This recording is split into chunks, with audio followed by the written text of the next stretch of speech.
اگر یہ علی بن ابی طالب قلعے کے اندر گھس گیا تو خیبر قیامت تک ہمارے ہاتھ میں نہیں آ سکتا، اپنی طاقت لگا دو۔ سارے یہودی ٹوٹ پڑے، جتنی فوجیں تھی ٹوٹ پڑی۔ جانتے ہیں حضرت علی اپنا ڈیفنس کیسا کر رہے تھے، اپنے بچاؤ کے لیے کیا کر رہے تھے؟ قلعہ قموس کے دروازے کو جو پھاٹک تھا ایک ہاتھ سے اکھاڑ دیا اور بائیں ہاتھ سے صرف دروازہ پکڑتے تھے، سیدھے ہاتھ سے تلوار سے حملہ کیا کرتے تھے۔ ایک ہاتھ میں دروازہ لے کر کے ڈیفنس کر رہے ہیں، ڈھال بنائے ہوئے ہیں، جہاں سے تیر آئے یا تلوار آئے اس دروازے سے آپ نے اپنے آپ کا ڈیفنس کیا ہے۔ صحابہ کہتے ہیں ہم دیکھتے رہے، وہ دروازے کو ایسے اپنے ہاتھ میں نچا رہے تھے جیسے کوئی چھوٹا کھلونا اپنے ہاتھ میں نچایا جاتا ہے۔ حضرت علی کرم اللہ وجہہ الکریم نے اس قلعے کا پھاٹک توڑ دیا جس کو 20 دنوں سے صحابہ جا کر کے آ رہے تھے، توڑ نہ سکے تھے۔ پھر اس کے بعد جب جنگ ٹھنڈی ہوئی، بعض لوگ یہ کہتے ہیں کہ قلعے کا پھاٹک اٹھا کر کے پھینک دیا، پھینکا نہیں، پوری جنگ بھر حضرت علی اس دروازے کو پکڑ کر کے جنگ کرتے رہے اور قلعے کے اس دروازے کو اپنی ڈھال بنائے رہے۔ جب یہودی سرد پڑ گئے، ٹھنڈے پڑ گئے تو اس قلعے کے دروازے کو آپ نے اٹھا کر پھینک دیا۔ صحابہ کہتے ہیں ہم بعد میں، چونکہ وہ راستے میں پڑا تھا، اٹھانے کے لیے گئے تو 40 صحابہ مل کر کے اس دروازے کو اٹھا نہ پا رہے تھے۔ جو تنہا حیدر کرار اتنی دیر تک اپنے ہاتھ میں لے کر کے لڑتے رہے۔ کون ہے یہ حیدر کرار؟ کچھ اب خیبر پر ہم آتے ہیں۔ خیبر کیا ہے؟ تقریباً مدینہ طیبہ سے 320 کلومیٹر دور یا 300 کلومیٹر کے قریب ایک بستی ہے جس کو خیبر کہتے ہیں۔ خیبر یہودیوں کا گڑھ ہے، یہودیوں کا مرکز، اور اس وقت سے لے کر کے حضور صلی اللہ تعالیٰ علیہ وسلم کی مدینہ طیبہ آمد سے بھی کافی پہلے سے خیبر میں یہودیوں نے ایسا اپنا وہ جمایا ہوا تھا کہ پورے عرب کے سب سے بڑے مالدار یہودی خیبر میں رہتے تھے، اور جنگی طاقت بھی سب سے زیادہ ان کے پاس تھی، اور غرور اور گھمنڈ اتنا تھا، پیسوں پر بھی اور جنگ پر بھی، طاقت پر بھی، کہ وہ کسی کو بھی ڈرا دیتے تھے۔ اور جب سے نبی پاک صلی اللہ علیہ وسلم مدینہ طیبہ آئے، ان کی دشمنی اتنی بڑھ گئی تھی کہ آپ کو معلوم ہونا چاہیے کہ جو جنگ خندق ہوئی تھی اس کا واقعہ بھی میں نے تفصیل سے بتا دیا۔ مدینہ طیبہ جنگ خندق جس وجہ سے ہوئی اس کا سبب یہودی تھے۔ یہودیوں نے مکہ کے کافروں کو، مشرکوں کو، نجد کے کافروں کو، سب کو جمع کیا تھا اور پانی کی طرح پیسہ بہایا تھا۔ جنگ 12,000 لوگوں کو رسول اللہ کے خلاف اکٹھا کیا تھا یہودیوں نے۔ یہ خیبر کے یہودی تھے، کیونکہ نبی پاک صلی اللہ تعالیٰ علیہ وسلم جب تشریف لائے تھے، 2 قبیلے یہودیوں کے مدینے میں آباد تھے، بنو نذیر اور بنو قریظہ۔ آپ کو میں نے سیرت کے بیان میں یہ بھی بتا دیا تھا۔ اور یہ دونوں قبیلوں نے حضور صلی اللہ علیہ وسلم کے ساتھ غداری کی تھی، وعدہ خلافی کیا، معاہدہ جو تھا اس کو توڑ دیا۔ اس کی وجہ سے ان یہودیوں کو جو مدینے میں رہتے تھے جلا وطن کر دیا گیا تھا، نکال کر باہر کر دیا گیا۔ تو جتنے مدینے سے نکالے ہوئے یہودی تھے وہ سب خیبر میں جا کر جمع ہو گئے تھے۔ خیبر میں جا کر کے ان لوگوں نے اڈا بنا لیا تھا، اور ڈیلی ان کی صرف اور صرف یہی منصوبہ بندی ہوتی تھی کہ محمد صلی اللہ علیہ وسلم اور ان کے ساتھیوں کو کیسے مارا جائے، کیسے قتل کیا جائے۔ کوئی بھی دور دراز سے اگر چھوٹی سی دشمنی رکھتا تھا رسول اللہ سے تو یہ یہودی خیبر کے پورا کا پورا مال ان کے پاس بھیجتے اور ان کو کھڑا کرتے کہ تم جاؤ، ہم سپورٹ میں ہیں، ہم سپورٹ کریں گے۔ ساری جنگوں میں مشرکوں کا سپورٹ کرتے تھے۔ اب میں آپ کو بتاؤں، جن کے دلوں میں اتنا زہر بھرا ہوا تھا رسول اللہ صلی اللہ علیہ وسلم کی دشمنی کا، اب ان لوگوں نے دیکھا کہ یہ اب ان کی طاقت بڑھتی جا رہی ہے، اور بادشاہوں کو تک ان لوگوں نے اسلام پیش کر دیا، اور اسلام اب مکہ مدینے کا نہیں رہ گیا، اب تو ایران بھی چلا گیا ہے، مصر بھی چلا گیا ہے، حبشہ بھی چلا گیا ہے، یمن بھی چلا گیا ہے۔ تو ان کے پیٹ کا درد اور بڑھ گیا۔ ان لوگوں نے پھر اب فیصلہ کرنا شروع کیا کہ اب سارے لوگوں کو جمع کرتے ہیں۔ ایک قبیلہ تھا بنو غطفان، یہ مشرکوں کا قبیلہ تھا اور وہ جنگی طاقت بہت زیادہ رکھتے تھے۔ اس وقت عرب میں وہ نڈر مانے جاتے تھے۔ یہودیوں نے ان کو بلا کر کے جنگ کا پلان کیا کہ مدینے پر اچانک چڑھائی کریں گے اور تہس نہس کر کے رکھ دیں گے، کسی کو خبر بھی نہ ہو، پورے مدینے کی اینٹ سے اینٹ بجا دیں گے۔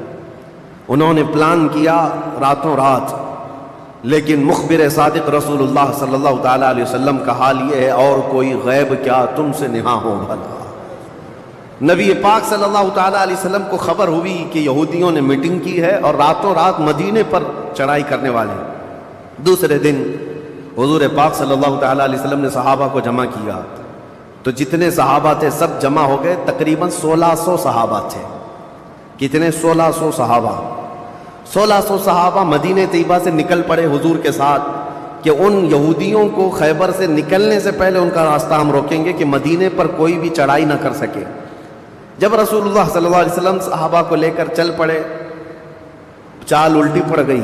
یہودیوں نے یہ سوچا تھا کہ مدینے پر اچانک حملہ ہوگا، کسی کو کانوں کان خبر نہیں ہوگی، لیکن ایسا ہوا کہ 8 دن کے بعد اچانک حضور خیبر پہنچ گئے، ان کو کانوں کان خبر بھی نہیں ہوئی۔ نبی پاک صلی اللہ تعالیٰ علیہ وسلم صحابہ کے ساتھ جب پہنچے، صبح ہو رہی تھی، خیبر کی وادیوں میں حضور داخل ہو رہے تھے، تو یہودی اپنے اپنے کھیتوں میں کام کرنے کے لیے جا رہے تھے۔ جیسے ہی مدینے کی فوج کو دیکھا، ہیبت طاری ہو گئی، الٹے قدم اپنے قلعوں میں واپس بھاگتے رہ گئے اور چیخ مارتے رہ گئے کہ محمد بھی آئے ہیں اور مسلمان بھی آئے ہیں۔ حضور صلی اللہ علیہ وسلم نے ان کی چیخ و پکار کو سنا تو ایک جملہ فرمایا۔ حضور صلی اللہ علیہ وسلم فرماتے ہیں، جن کافروں کی وادی میں ہم اتر پڑے ان کی صبح خراب ہو ہی جاتی ہے، اور یہ خیبر اب برباد ہوگا۔ حضور کے الفاظ تھے، جملہ نکلا۔ صحابہ کرام اتنی جوش سے نعرہ لگا رہے تھے کہ یہودیوں کے سارے قلعے صحابہ کی آواز سے گونجنے لگے۔ خیبر میں 8 قلعے تھے، 8 مشہور قلعے۔ انہوں نے بہت مشہور اس وقت کی طاقتور یعنی عمارتیں ایسی بنا رکھی تھیں کہ ان کا یقین تھا کہ کوئی ان قلعوں کو توڑ نہیں سکے گا۔ اور حد تو یہ ہے کہ آج 1400 سال گزر گئے، ابھی بھی وہ قلعے موجود ہیں، آج بھی موجود ہیں خیبر میں۔ وہ قلعوں کے باقیات، کھنڈرات ابھی بھی موجود ہیں۔ اب آپ اندازہ کریں کہ 14 صدیاں گزرنے کے بعد اب بھی وہ قلعے ہیں، تو اس وقت کتنے محفوظ رہے ہوں گے، کتنے مضبوط رہے ہوں گے۔ ان کو بڑا غرور تھا۔ 8 مشہور قلعے تھے، قلعہ نائم، قلعہ نطاط، قلعہ قموس، ان کے نام تھے الگ الگ۔ ہر قلعہ الگ الگ کاموں کے لیے استعمال ہوتا تھا۔ اب نبی پاک صلی اللہ تعالیٰ علیہ وسلم خیبر جب پہنچے، 1600 صحابہ ہیں۔ اب سنیے، ایک قلعہ نائم تھا جس میں سارا ذخیرہ تھا، کھانا پانی اور سب کچھ وہاں پر تھا، اور اس کی ذمہ داری سلام بن مشکم نام کا ایک یہودی، وہ بہت ہی بغض و عداوت میں بھرا ہوا یہودی تھا، اس کے ذمے تھی۔ اور قلعہ قموس جو سب سے بڑا قلعہ تھا، اس کی ذمہ داری مرحب نام کے یہودی کے پاس تھی۔ اور مرحب وہ شخص ہے جس کے بارے میں مشہور تھا کہ وہ 1000 لوگوں سے تنہا لڑ سکتا ہے۔ 1000 انسانوں کی طاقت تھی جس کے پاس، اس کا نام مرحب تھا۔ پورے خیبر کے یہودی اس سے ڈرتے تھے۔ اور قلعہ قموس جو سب سے بڑا قلعہ تھا، وہ اس کے انڈر میں ہوا کرتا، سب ان کی تقسیم تھی۔ اب جب نبی کریم صلی اللہ تعالیٰ علیہ وسلم شروعات فرمائی تو قلعہ نائم جو قریب تھا آبادی سے، اس پر چڑھائی شروع کر دی۔ تو جو صحابہ وہاں گئے تھے قلعہ نائم، تو صحابہ اکرام کو سخت مصیبت اٹھانی پڑی، کیونکہ اتنی سخت گرمی تھی کہ جس کی وجہ سے حلق میں کانٹے پڑ جاتے تھے پیاس کی شدت سے۔ کئی صحابہ اس میں شہید ہوئے۔ آخرکار قلعہ نائم فتح ہو گیا۔ ایک قلعہ فتح ہوا، دوسرا فتح ہوا، تیسرا فتح ہوا، قلعے اس طرح سے فتح ہونے لگ گئے۔ یہودیوں کی تعداد میں آپ کو بتاؤں، یہ 1600 صحابہ تھے، اور یہودی اس وقت خود اور قبیلہ بنو غطفان جو مشرکوں کا قبیلہ تھا، ان کو بھی جنگ کے لیے اپنے قلعے میں بلا لیا تھا۔ کل تعداد سب کی ملا کر 8000 ہو چکی تھی۔ 8000 لوگ 1600 لوگوں سے ڈرے ہوئے، سہمے ہوئے قلعوں میں بندے ہیں، کوئی باہر نکلنے کو تیار نہیں۔ اب اس کے بعد یہ خیبر کا معاملہ بڑھتا گیا۔ اس میں ہوا یہ کہ آخری جو قلعہ تھا قلعہ قموس، یہ سب کے بس کی بات نہیں تھی۔ بہت مضبوط قلعہ، اور جو آدمی اس کا سپہ سالار ہے، شہ سوار ہے، وہ مرحب ہے۔ پورا عرب جانتا تھا اس کی طاقت کو۔ پہلے دن نبی کریم صلی اللہ تعالیٰ علیہ وسلم نے صحابہ کی ایک جماعت حضرت ابوبکر صدیق رضی اللہ تعالیٰ عنہ کی سپہ سالاری میں بھیجی۔ حضرت ابوبکر صدیق آئے، بہت ہی جاں بازی اور بہادری کے ساتھ لڑائی کی، لیکن وہ اتنا سخت تھا کہ یہودیوں کی طرف سے بہت سخت طریقے سے ڈیفنس ہوتا تھا۔ صحابہ پیچھے ہٹ گئے، کچھ شہید ہوئے، کچھ زخمی ہوئے، واپس آئے۔ پھر دوسرے دن سیدنا عمر ابن خطاب رضی اللہ تعالیٰ عنہ کے حوالے حضور صلی اللہ علیہ وسلم نے فرمایا۔ حضرت عمر فاروق رضی اللہ تعالیٰ عنہ گئے، صحابہ کی ایک جماعت تھی، لیکن آج کا دن اور زیادہ سخت ہو گیا۔ سارے یہودیوں نے اپنی طاقت جھونک دی قلعہ قموس کو بچانے کے لیے۔ حضرت عمر فاروق رضی اللہ تعالیٰ عنہ صحابہ کی جماعت کو لے کر شام میں واپس آ گئے۔ اب یہ محاصرہ بڑھ گیا،